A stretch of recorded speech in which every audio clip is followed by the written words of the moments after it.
नमस्कार, स्वागत है आपका द फोर्थ स्टेट रेडियो मंच पर। मेरा नाम है रविंद्र सिंह शौरान और हमारे साथ एक बार फिर से जुड़ गए हैं देश के जाने-माने वरिष्ठ पत्रकार, बहुत सम्मानित और हिंदुस्तान टाइम्स से लेकर अलग-अलग जो देश के प्रतिष्ठित अखबार हैं, उनमें अपनी सेवाएँ दे चुके विनोद शर्मा साहब। सर, आपका बहुत-बहुत स्वागत है। शुक्रिया।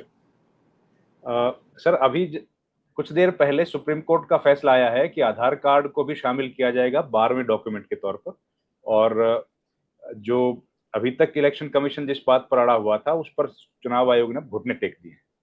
तो ये पूरी प्रक्रिया फिर करी क्यों गई सर? ये तो लगता है पॉलिटिकल पार्टीज को परेशान करने के लिए किया गया। मुझे लगता है कि खुद मुख्तार नहीं है इलेक्शन कमीशन। अगर इलेक्शन कमीशन की खुद मुख्तारी होती तो वो फर्स्ट इंस्टेंस में सुप्रीम कोर्ट की बात मान लेता,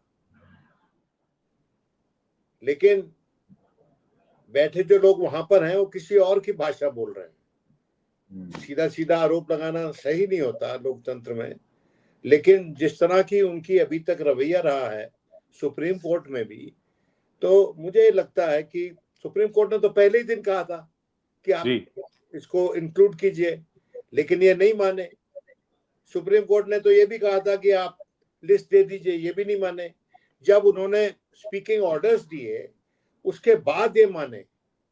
तो वो पुरानी कहावत है ना कि प्याज भी खाए और जूते भी खाए। देखिए, ऐसा मेरी बात सुनिए, ये संवैधानिक संस्था है और मुझे शर्म आती है इनके लिए ऐसे मुहावरे इस्तेमाल करना। इट इज एन इंस्टीट्यूशन जो हम सबके साझा इंस्टीट्यूशन है, आपका भी है, मेरा भी है। हम सब वोट रखते हैं कि और पार्टिसिपेट करते हैं हमारे देश के इलेक्शन में।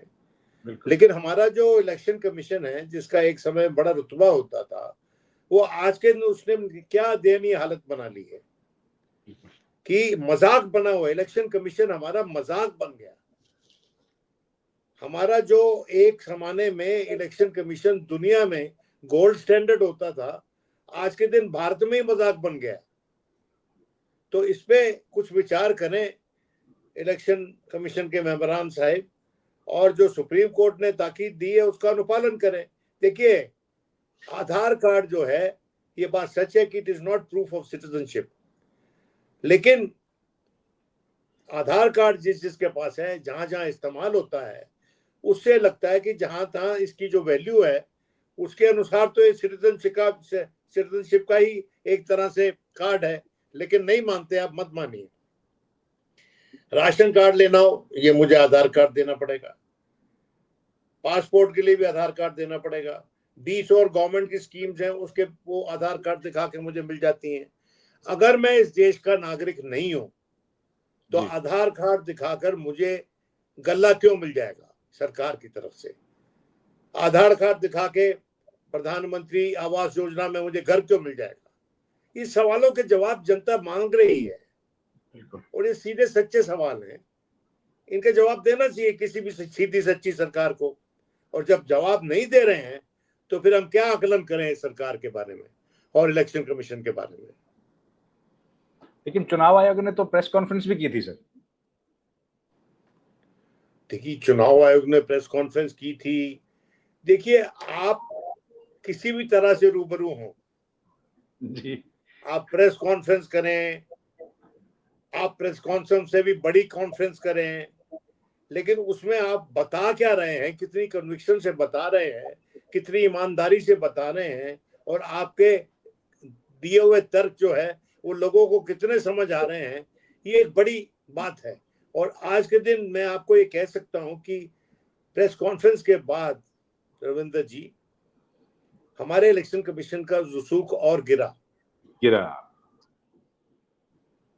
बल्कि रसूख बढ़ना चाहिए था कि भाई इलेक्शन कमीशन ने अपने आप को देश के सामने समक्ष पेश कर दिया है और एक रिस्पॉन्सिबल उनका ये एक्शन था कि भाई सवालों का जवाब दे रहे हैं।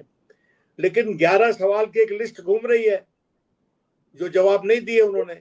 एक सवाल उसमें मैंने भी पूछा था कि भाई आपने महाराष्ट्र और अरुणाचल में जब एसआईआर मुलतवी कर दी थी ये कहकर कि भाई पर्याप्त समय नहीं है इलेक्शन में के मध्य और एसआईआर के मध्य, तो इसलिए नहीं करवाएंगे वहां पर। तो ये जो आपने नियम बनाया why did you exclude Bihar from this नियम?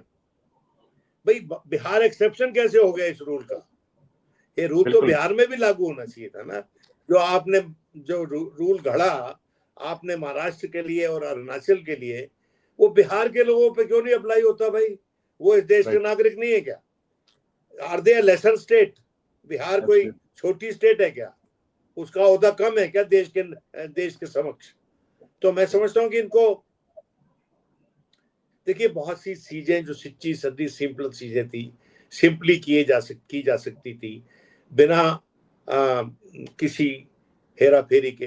हेरा फेरी शब्द उचित नहीं है, बिना किसी नो यस नो के, कि वो आप कर देते तो इतना बवाल ना होता। अब आज के दिन क्या हुआ है कि आप अपने ही बनाए हुए चक्रव्यूह में फंस गए हैं। ये चक्रव्यूह आपका अपना बनाया हुआ है, हमने नहीं बनाया। अब अंग्रेजी में कहावत है Ravinder, caught in the web of his own making, you know। तो ये अपने ही बनाए हुए चक्रव्यूह में फंस गए हैं और इनको जल्दी से जल्दी इसमें से निकलना चाहिए। देखिए कोई भी इलेक्शन, जब इलेक्शन टाइम होता है तो सबके लिए बराबर का लेवल प्ले फील्ड होना पड़ेगा, सब खिलाड़ियों के लिए। और अगर आप ये मान के चलें कि जो आज के दिन सरकार है वो औरों से बड़ी खिलाड़ी है और उसी को गोल्ड मेडल देना है, तो फिर प्रतिस्पर्धा की क्या जरूरत है? फिर इलेक्शन की क्या जरूरत है? आप दे दीजिए और लोगों से करवा लीजिए उनका एक्सेप्टेंस कि वो चैंपियन है। ऐसे थोड़ी होता है। पर सर आप कब, मुझे लगता है इनसे पहले कई कम से कम 10-12 इलेक्शन कमिश्नर तो आपने अपने आंखों से देखे होंगे। हमने भी एमएस गिल और उसके पहले का समय तो मेरे को भी याद है। तो लेकिन ऐसी हालत तो कभी खराब नहीं हुई सर। नहीं हुई। नवीन चावला का लोग बार बार नाम लेते हैं। नवीन चावला के टाइम पे प्रश्न उठे थे कुछ, लेकिन इतना बड़ा बवाल नहीं था नवीन चावला के टाइम पर। फिर हमने उसके बाद सेशन देखा, हमने एसवाई कुरैशी देखे, हमने जेम्स माइकल लिंगडो देखे। और देखिए जो रावत साहब हैं वो जो सवाल पूछ रहे हैं इसके जवाब दे रही क्या election commission? He is a former chief election commissioner भाई, आपसे कम ओहदे वाला आदमी नहीं है। बिल्कुल बिल्कुल सर। आप उसके सवालों को जवाब दीजिए। आप जो कह रहा है उस जिस दिशा में आपको रास्ता दिखा रहा है उस दिशा पे चलिए, लेकिन आप नहीं चलेंगे क्योंकि आपके हुए हैं हाथ बंधे, आपके बंधे हुए हाथ हैं। आप you are not a free agent. और हर किसी को इलेक्शन कमीशन में, जो कि एक कॉन्स्टिट्यूशनल एंटिटी है और जहां पर हर मेंबरान जो वहां का है उसका ओहदा सुप्रीम कोर्ट के जज के बराबर है, उसको हटाने की प्रक्रिया भी वही है जो सुप्रीम कोर्ट के जज की है। तो आप अपना ओहदा और उसकी अहमियत समझें। हम आपको याद करवा रहे हैं, आपको ओहदा इसीलिए दिया गया है कि आप किसी के दबाव में ना आए और आप अपनी अहमियत समझें। भारत के लोकतंत्र में आपकी बहुत अहमियत है, भारत के लोकतंत्र में, क्योंकि आप 5 बरस के बाद एक ऐसे ओलंपिक्स की सदारत करते हैं। बिल्कुल सर। 140 करोड़ लोग शिरकत, वहां का भविष्य का फैसला होता है उसमें। वोटर करीबन 90 करोड़ करीब वोटर है, 100 करोड़। तो इतनी बड़ी तादाद में जहां वोटर है वहां पर आप कैसे ऐसे फैसले ले सकते हैं जिससे लोग आश्वासित न हो, ना वो सुनने में सही लगे और ना वो देखने में सही लगे। तो इलेक्शन कमीशन को मैं समझता हूं कि विवेचना करनी चाहिए। सेल्फ अप्रेजल बड़ी जरूरी चीज है रविंदर।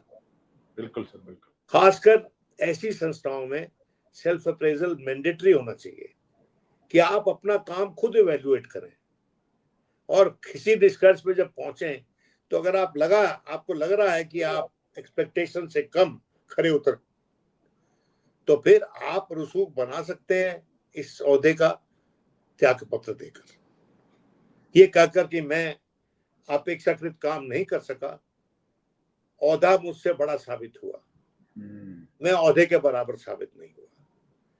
आप इतिहास में नाम कमा लेंगे, अशोक लवासा ने कमा लिया ना, वो चीफ इलेक्शन कमिश्नर बनता, लेकिन उस चला गया त्याग पत्र देके। एक और साहब आए थे, नियुक्ति से पहले ही चले गए, तो क्यों गए वो लोग? कुछ ना कुछ तो गड़बड़ है भाई, इतना बड़ा औहदा छोड़ के कोई जाता है क्या? नहीं जाता।